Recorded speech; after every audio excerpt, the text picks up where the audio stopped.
Hello, Grace Point Church. This Sunday, we are getting to Esther chapter 4, which contain the most famous words in the entire book. It's a massive moment of tension for Esther and for Mordecai, and Mordecai's trying to get Esther to do what she needs to do to save her people, and he says, "What if you've been placed in this position on purpose for such a time as this?" There is so much tension. There is so much nail biting going on. What is Esther going to do? And it's a beautiful line. I love that line, and it reminds me of another moment in a Shakespeare play called Hamlet.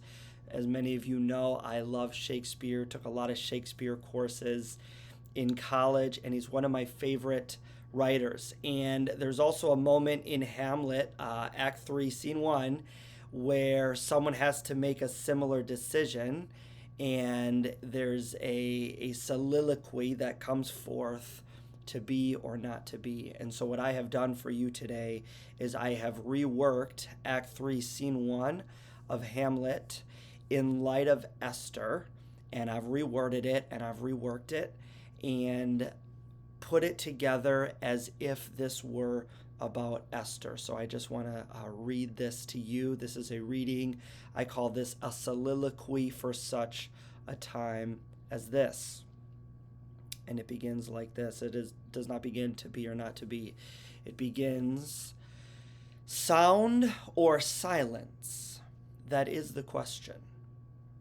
Whether 'tis nobler for our sanity we say not a word and suffer the weight of our transgressions, or we speak up within this sea of shouting faces, and by speaking to stand, or to say nothing. Say nothing at all, ignore, look past, look away from the heartache and the natural thousand shocks that flesh is heir to.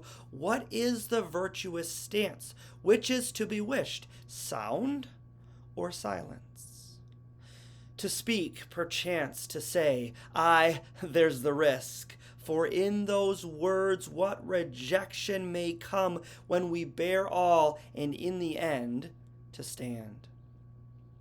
This question gives us pause. This is our dilemma that makes justice so few and far between. For would we bear the whips and scorns of the other side?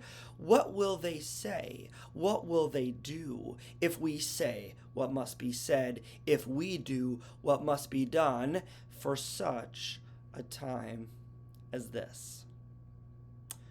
And what about her when she makes her story told? When she makes her story heard with a furrowed word, who else will carry her load? Must she grunt and sweat under her weary lot? But the dread of the flurrying threads, those webs of intimidation from whose trap no traveler unweaves, this puzzles the will.